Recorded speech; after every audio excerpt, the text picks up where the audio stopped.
Hi, I'm Mia.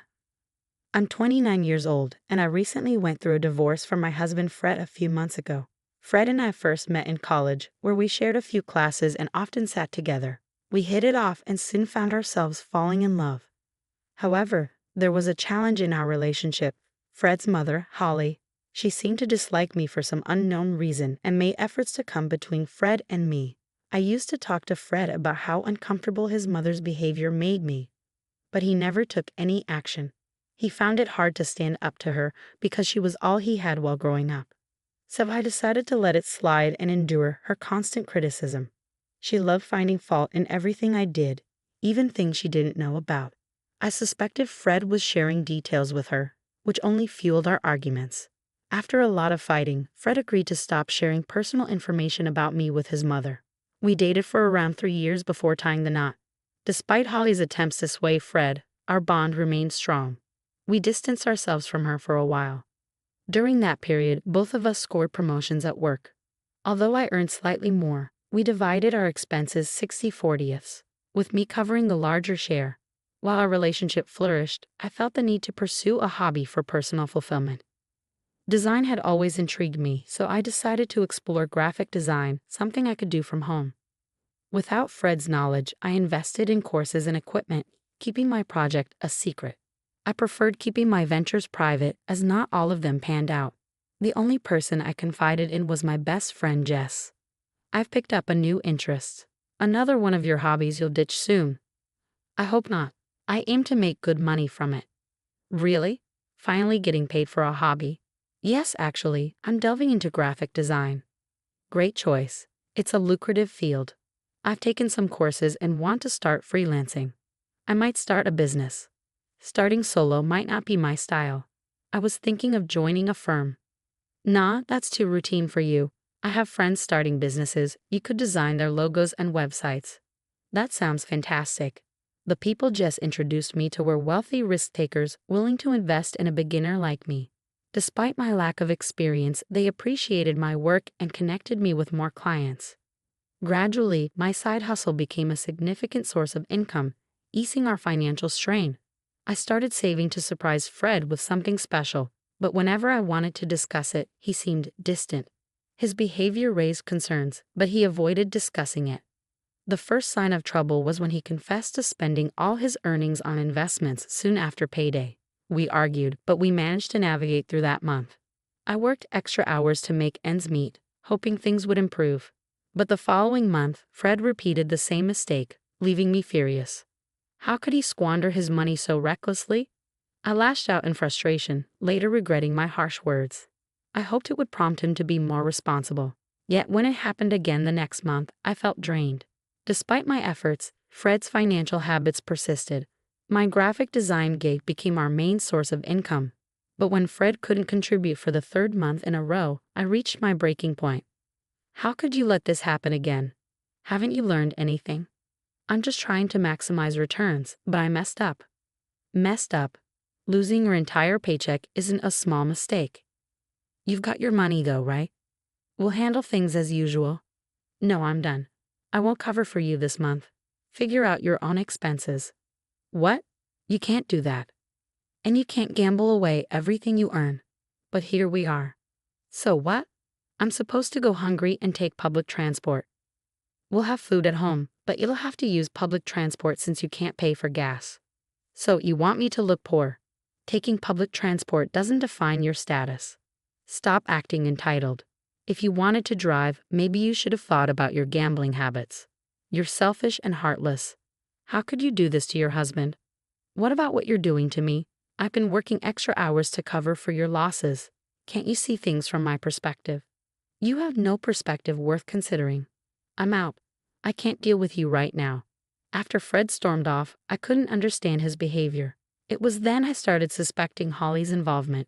While Fred was away, I decided to investigate. Since he had logged into his bank account on my laptop and saved the password, it wasn't hard to access it.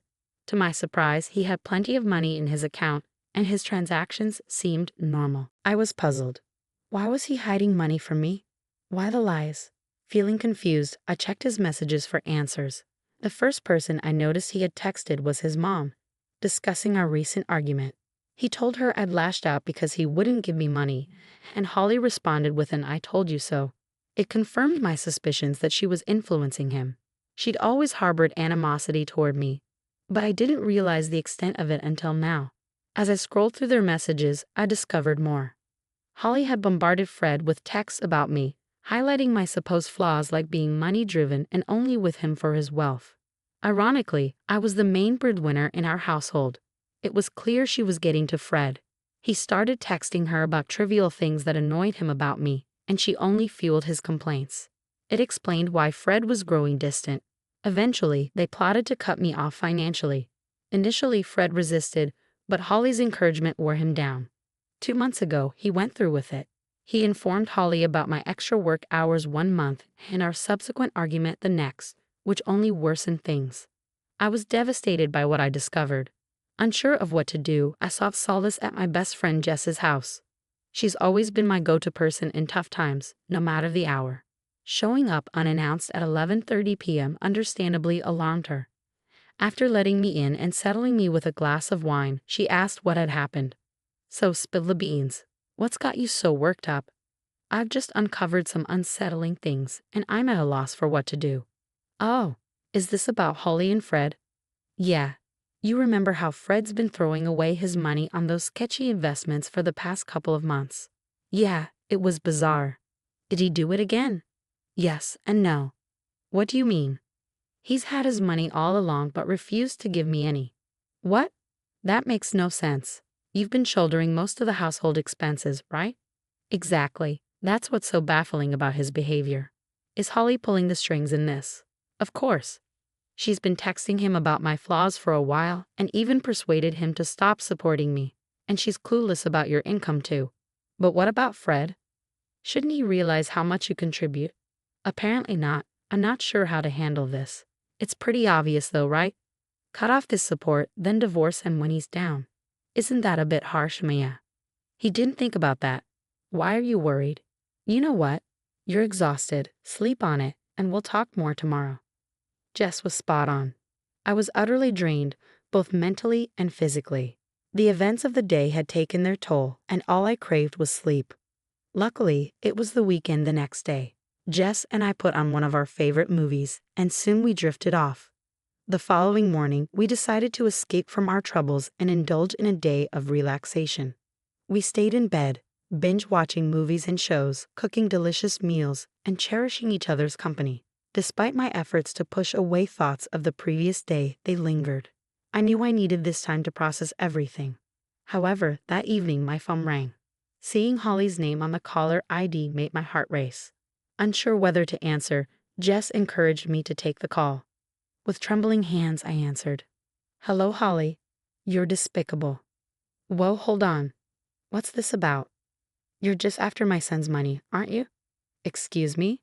Is that why you cut off his expenses?"